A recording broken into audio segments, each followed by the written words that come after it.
It's not always easy to keep track of my money and to be sure that the amount that I earn equals the amount that I spend. Balancing my budget gets tricky. Today, we're going to find out how that money isn't the only thing that's tricky to balance in a budget. Atmospheric scientists worry about balancing Earth's radiation budget. We'll talk about that next on Real World.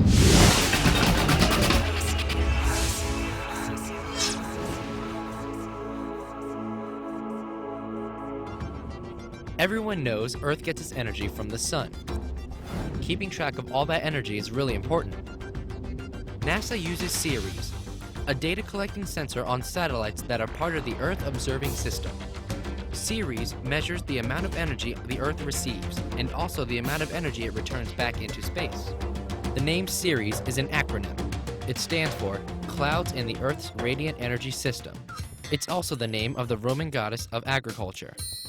Ideally, the amount of energy coming to and leaving Earth should be the same, equal, giving us a balanced radiation budget. And that would mean Earth's surface is neither cooling nor warming from year to year.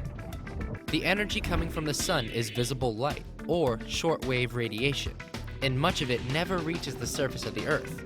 In fact, about 50% is actually reflected back into space or absorbed by our atmosphere and clouds. Do the math. That leaves only about 50% of the energy to be absorbed by land and the oceans.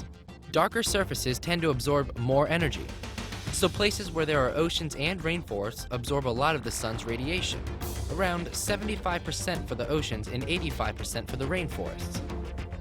But lighter areas, like deserts and polar regions, are reflective, and thus absorb smaller portions of the sun's energy. Around 65% for deserts and 15 to 60% for the polar regions. The energy that is absorbed by Earth's surface is converted to heat or long-wave energy, and then sent back out towards space. But not all of that energy makes it back to space. Some of it gets trapped by the atmosphere, creating the greenhouse effect, and it makes Earth warmer than it would be without the atmosphere. The Ceres instrument carefully measures the total energy leaving the Earth. Data gathered by Ceres sensors suggests Earth may be warming up even more due to changes in the atmosphere. We're looking at how clouds interact with sunlight in the Earth system and with heat. Lynn Chambers is a member of NASA's Ceres science team. We already have pretty good indications that there is an imbalance in the energy in versus the energy out. This is caused by the increase of greenhouse gases, which include carbon dioxide, methane, and other trace gases. The scientific information is pretty compelling that if you add carbon dioxide to the atmosphere, you expect to see a warming, and we do see indications of that warming. You may have heard talk about a carbon footprint. What's a carbon footprint? That's simply the amount of greenhouse gases created due to human activity, like driving a car, and how those gases affect our atmosphere. For example, the average car adds around 5,000 kilograms of greenhouse gases to the atmosphere each year. That's 5 metric tons. Our carbon footprints are causing the polar caps to melt, and that's leading to an increase in temperatures. Remember?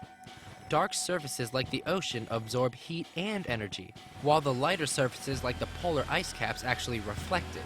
Less ice, more ocean, more heat absorbed. So, when you think about your own budget, try to think about Earth's radiation budget, and try to keep both balanced. You can find out more about the Ceres program by going to www.nasa.gov and searching for school.